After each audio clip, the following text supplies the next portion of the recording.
There are at least 50 shades of sustainability when it comes to cooking. First, it lies in how I procure my ingredients, it lies in what I do with my kitchen waste, and mainly, it lies in how I preserve what is mine, what is Indian. In the first episode of Food for Thought with HSBC, I have Chef Anaita Dondi with me, who's going to teach me a recipe that means a lot to her and it may mean a lot to you once you've learnt it. Hi Anaita, thank you for coming to our kitchen at such a busy time. Thank you so much, Sonal. I'm so happy to be here, and most importantly, I'm so happy that this conversation on sustainability is actually happening. At this time, when everything is about overindulging, it's about not knowing what to do with the waste. So I'm excited that you've picked this topic. And what are you teaching me today?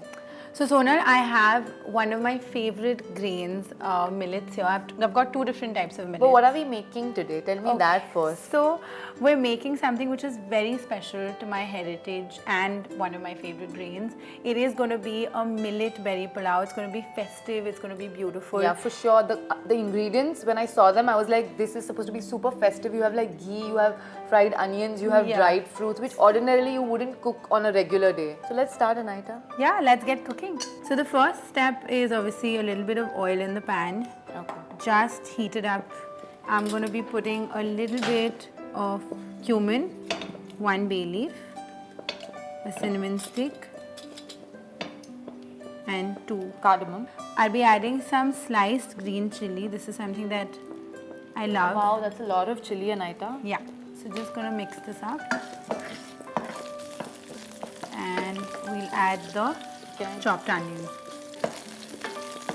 All of it? Yeah, all of it. Okay, there you go. So we'll just wait for this to lightly brown. Look at the beautiful caramelization on the onions. Yeah. I'm just going to add a pinch of salt first.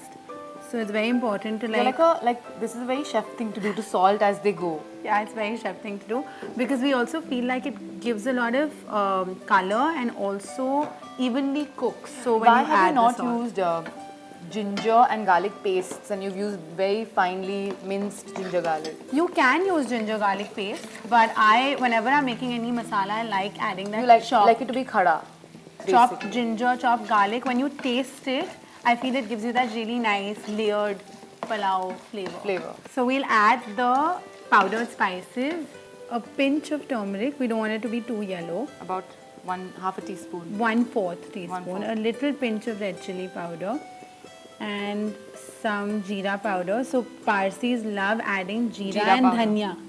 So coriander powder and cumin powder. Both of these powders are used in Parsi cooking. I'm surprised there is no cola vinegar here because that literally goes in like so many of your dishes. And it's one of my favorite vinegars. So we've added the powdered spices and I'm just going to add some chopped tomatoes and some pureed tomato. I think before you ask me, I'm going to give you salt to season because I know you're like wanting to season it. Yeah, so itching little to bit, salt yeah? it. So just salt it a bit and just stir it up, and I'm going to be adding the tomato puree as well. So Sonal, while this is cooking and you keep your eyes on it, I am going to get to all these beautiful greens here. Tell me, as a chef, how important do you think it is to push local ingredients? Because versus, a lot of restaurants want to use a New Zealand avocado, they want to use salmon which has been flown for like 80 hours. Why is local ingredients so important?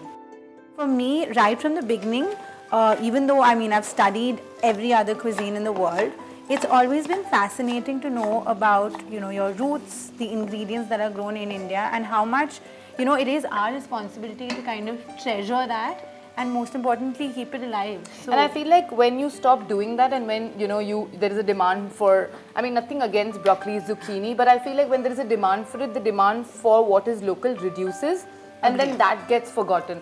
And I think that's what happened with the millet because it got forgotten and now chefs like you are doing all they can to bring it back in fashion. There's, I recently heard of a pizza base made with pulverized millet and I think it works. Yeah, so millet, honestly, I've fallen in love with the grain. I am so glad that I've been working on this grain for a couple of years and working with it, promoting it because it is our local I mean, I'm not going to call it a national grain, but it's an ancestral grain. Right. Widely, It's an indigenous Indian and it's ingredient. widely grown in India. I mean, we should be proud of this grain, this beautiful grain. And it's so healthy, full of nutrition. Exactly. So we're going to come back to the millet when we're layering the pulao. Okay. But let's finish the masala. Okay. So now that our masala is looking really nice And brown. well cooked, all the And spices. all the oil has also left the pan. Yeah, we're going to be adding the peas.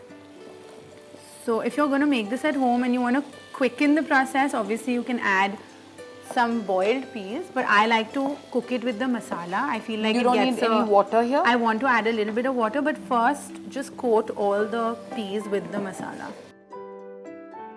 Peas are nicely coated with the masala. We'll add a little water. That's it? Just a little bit more so that we can give it a boil.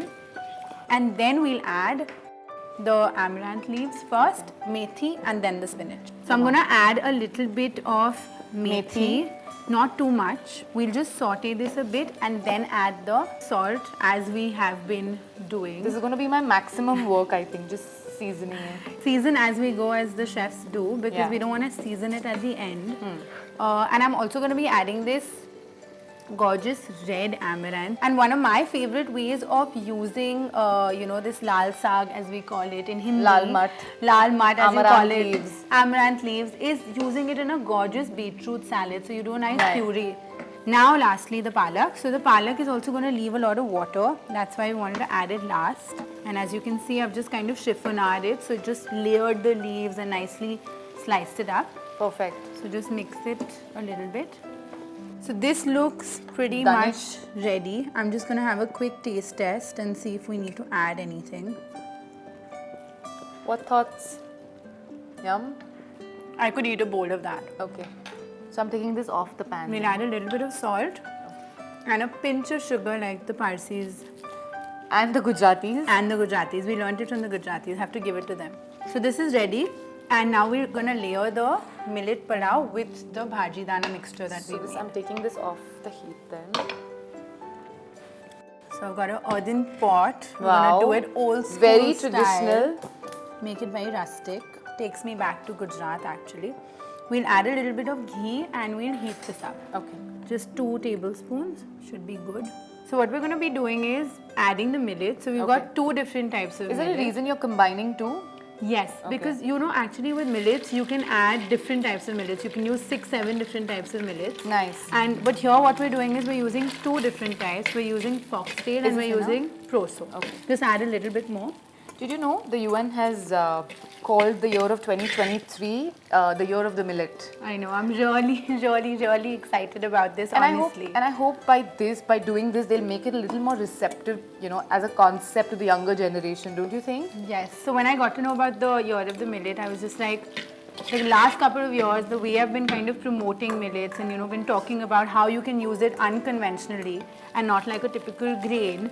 I think the year kind of gives it that boost, and I'm really agree. happy that a lot more people will know about the grain. A lot more people will be confident to try the grain. There's so much hesitation. I think this recipe is going to make everybody confident enough to try at least one type of millet. Absolutely. So what we've done is we've just tossed the millet with a little bit of ghee just to give you that festive richness. This is like ghee bhat. Yeah.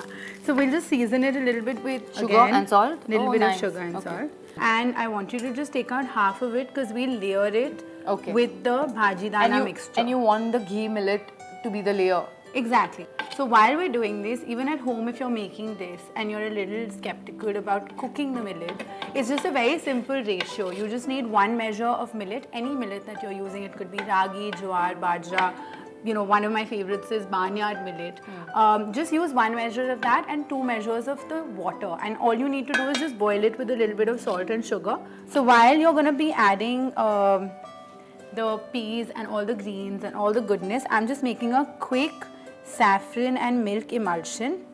So just putting some saffron in some warm milk as we layer that. Can you smell this really nice mitti ki khushboo? Because I think it's the earthen pot that's kind of delivering that. And also that ghee. Right. So if you're making it vegan, obviously you can use some coconut oil or you can use some peanut And coconut oil. milk here then. And use coconut milk here. Okay, help here. Come on. That's a big pan. This right is what there. you do when you're cooking festive food. Yes. You do it all together as a family. Yes. So we've just spread it all out because we want this to kind of come together with the millet.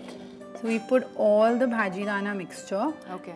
and Finish with the second layer of millet. yes, just add the millet on top. Just spread it all, Yeah. and we'll be adding this saffron milk and all these different nuts, dry fruits, and some brown onions. Yeah, that looks festive. It is really healthy. I can guarantee that. Everything actually. So we've added the saffron milk, and I'm just going to be topping it up with Birista. birista. We always keep this. Parsi homes always have this in the fridge. I'm putting some raisins again for a very festive touch. We traditionally use barberries or zaresh berries. Yeah, I think there are some. Yeah, we've got some Berries berries as well. But you can again use, if you've got some walnuts, they go really well. You want to use some cashew nuts. We've Any got dry some fruit of your choice. cashew nuts basically. here. So I'm just going to add a little bit of everything. Obviously, once we even serve it, we'll top it up with it. Okay. And what I like doing is this little technique where I make holes Okay. and I add a little bit of, Ghee. which is the goodness right here. So it'll seep right through. Yeah, so it'll go right through in those holes right from the beginning. Okay, so we've topped everything. I'm just adding a little bit of mint. I love the aroma when you open it and you just get that aroma. It'll of wilt a mint. little bit. It'll with the wilt a steam. little bit, and we'll just take atta and Seal it up. yes, we seal it up because we don't want any of the flavor to kind of escape. We want the steam to get everything together, and that's why this technique is used. I'm just going to pull the dough so that it's nicely sealed. 10 to 15 minutes, Okay. and this is ready. Perfect. Done. So this has been on dum for about 15 to 20 minutes. Okay. All the flavors have come together. There you go. So it's all coming out now. Yeah. So we're just going to open this with the help of a knife, breaking the seal. It's a moment of truth. Yes. Look at that. Yum. And what we're going to do is we'll just take it out in this gorgeous platter. With the layer. Yes. All the layers so that you can see the millet and the nuts. All Yeah. that And I'm sure you're goodness. gonna like top it a little more. Just making it a little more festive. So I'm just going to decorate it a little bit more with some fried onions, cashew nuts, some raisins, currants, and some fresh pomegranate to give it that, Yeah, and some pudina. and pudina. Pudina and coriander and mint. This is as festive as it can be. Can't wait to dig in. I can't wait. Over plates of wild rice and quinoa that I see so often at dinner parties, I realized that the millet was going to lose its charm if it was not tapped in time, which is why this recipe, I hope it makes it to your Diwali table. It's surely going to make it to mine. For more such sustainable recipes, follow Food for Thought with HSBC.